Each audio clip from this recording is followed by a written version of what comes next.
it's Fiona again, mum of permaculture. Now, I've got something exciting to show you. Now, we're going into potato season.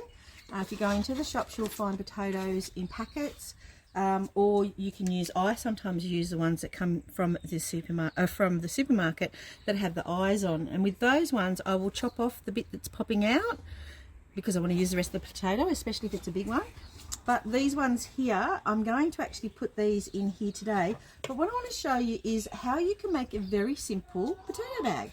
So what I've done is, these are leftover bags that I have my chicken food in, and you can do it with your dog food bags as well.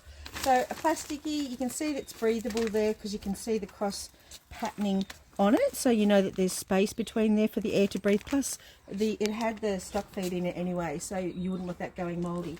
So with this one, what we do with the bag, it's a big bag, that's the height of it. Now what we've done is rolled the bag down. This is it here. The bag has been rolled down to this height.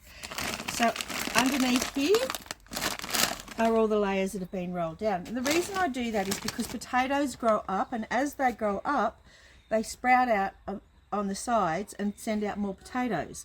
So that's how you end up with a really generous amount of potatoes from these little guys here.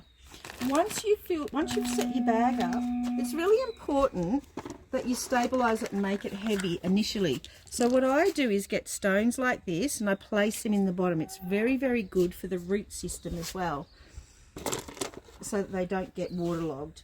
And the bag will seep a bit anyway. Once the rocks are in, so the bag's rolled down, the rocks are in, fill it with some dirt only to this height, because all we're looking for at this point in time is enough space for this potato to fit in. So we'll dig a hole like what I've done here. I'm going to plonk that potato into there, no particular way, it'll work itself out. Nature's really clever. We're going to put it right down in here, sit it in there and put the dirt over the top of it.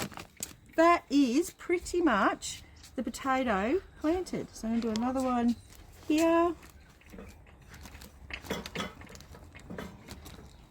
Nice tool that I've got here too. It digs out lovely. It's got a curved shape to it, so it allows me to find a position for the potato to go into. That's my chickens you can hear in the background saying hello to you. Another potato in there, and I've got one more little one here. So I just stick it over here. Down it goes. And cover the dirt over the top. And then we'll give it a little water. It'll quite like that nice dark space it's in. Now, you're probably wondering, why is Fiona winding down the sides of the bags? The reason is because when the potatoes grow, I've got one over here. You can see it popping up. This is one from last year.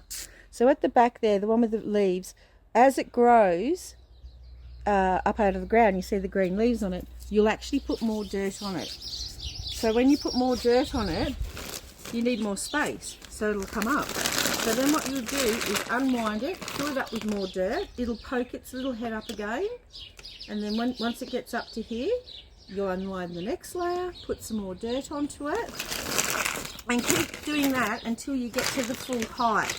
Then it will keep growing, it'll flower, and then what you can do to make it really easy is, number one, you can find a little wheelbarrow. I've got a little two-wheeler wheelbarrow out the back, which is my best friend.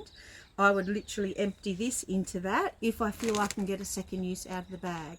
If not, if the bag's pretty much deteriorated, I cut the bag, open it up, and there are a ton of potatoes.